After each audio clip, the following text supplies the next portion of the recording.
श्री राम की नगरी में अयोध्या में सरयू के किनारे इस वक्त मेरी मौजूदगी है।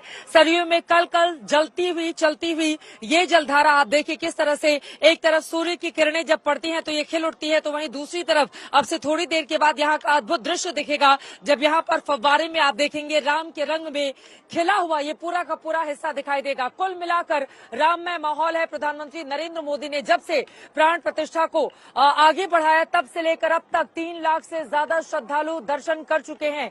उतने ही बड़ी तादाद में अभी भी बाकी हैं, कतारों में लोग लगे हुए हैं। मुख्यमंत्री योगी आदित्यनाथ की ओर से दौरा किया गया है मंदिर का, हर एक प्रशासनिक जानकारी उनकी ओर से ली गई। आपको बताते चले कि एटीएस के साथ ही वहां पर एक तरफ एंटी टेररिस्ट स्क्वाड की टीम है तो वहीं दूसरी तरफ तमाम दूसरी भी बड़ी बड़ी टीमों को लगा दिया गया है ताकि परिंदा भी पर नहीं मारने पाए। और इतनी बड़ी तादाद में जब श्रद्धालु वहां पर पहुंच रहे हैं तो किसी भी तरह की कोई दिक्कत नहीं हो, कोई असुविधा ना हो और वहां पर किसी भी उपद्रवी या फिर अराजक तत्व की अगर बुरी निगाह हो तो उसको वहीं पर रोका जा सके। इसको लेकर चप्पे चप्पे पर सुरक्षा के जबरदस्त इंतजाम किए गए हैं।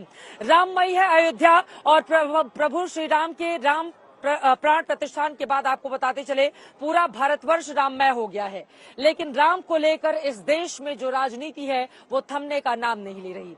राहुल गांधी की ओर से कहा जा रहा है कि ऐसा कोई माहौल नहीं है। अखिलेश यादव की पार्टी समाजवादी पार्टी ने कहा है कि ऐसा लग रहा है राम राज्य आ गया है। तंज कसते हुए उनकी ओर से ये बातें कही गई।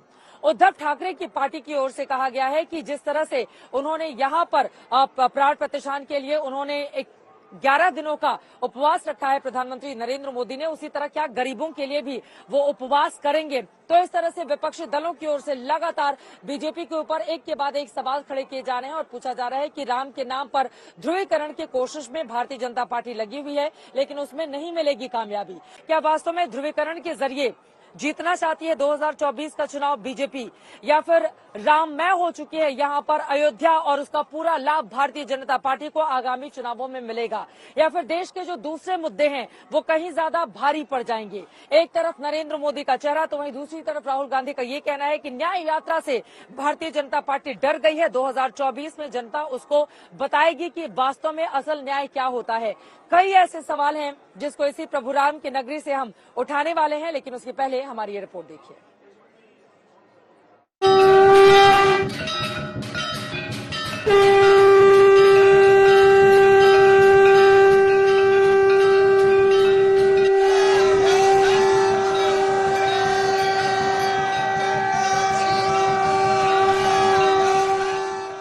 अयोध्या में राम लला आए हैं, भक्तों में आनंद है, उत्सव है, उल्लास है, उमंग है।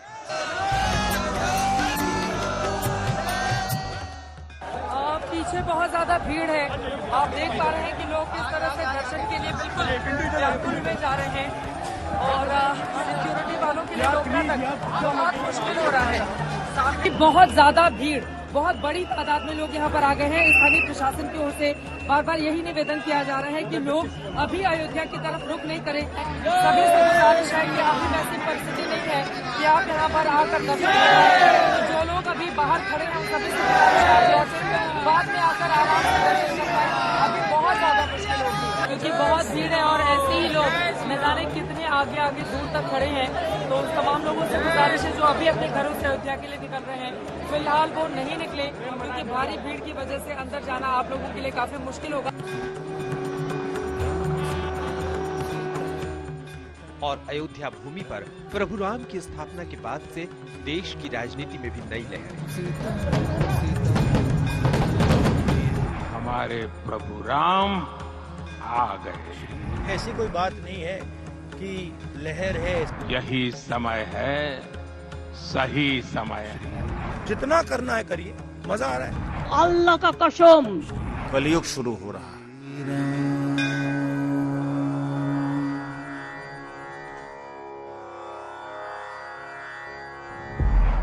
एक तरफ बीजेपी की ओर से पीएम मोदी हैं, जो प्रभु राम के पथ का अनुसरण कर राष्ट्र के उत्थान की सौगंध लेते हैं। दूसरी तरफ कांग्रेस की ओर से राहुल गांधी हैं, जो राष्ट्र में अन्याय के खिलाफ न्याय की यात्रा में पंच स्तंभों पर संग्राम की घोषणा करते हैं।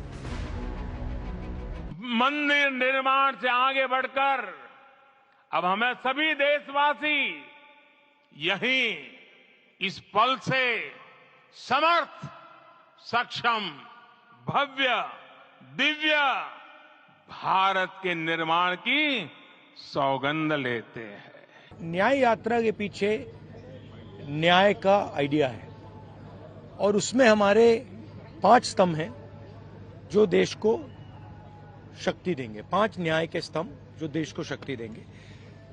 युवा न्याय, भागीदारी, नारी न्याय, किसान न्याय और श्रमिक के लिए न्याय।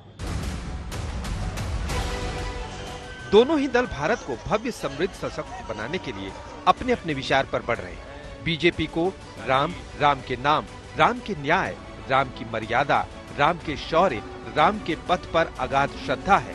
कांग्रेस ऐसा मानने को तैयार नहीं। बात नहीं है कि लहर है। रघुपति राघव राजा राम, पतित पावन Sita Ram, that is our Rama.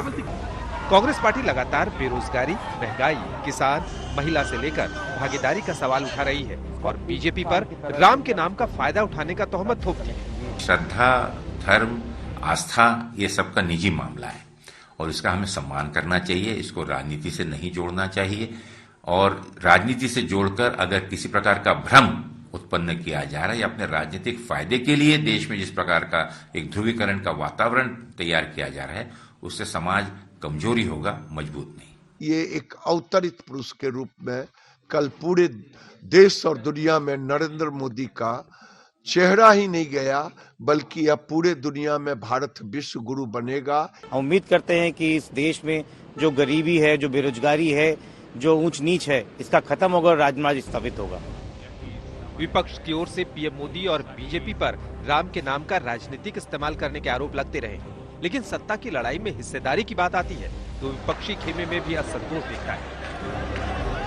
Congress दावा करती है कि बीजेपी और मोदी सरकार के खिलाफ सिर्फ उनकी पार्टी मजबूती से लड़ रही है और इसी से घबराई बीजेपी की सरकारें उन्हें मंदिर जाने से भी रोकने की कोशिश करती है। लेकिन ममता बनर्जी कहती हैं कि कांग्रेस भी दिखावे की राजनीति कर रही है। 300 सीट में आप अकेला लड़ो, हम मदद कर देगा, हम आपका कोई सीट में हम नहीं लड़ेंगे। वो लोग क्या कहते हैं, हमको जो मर्जी हो हम करेंगे।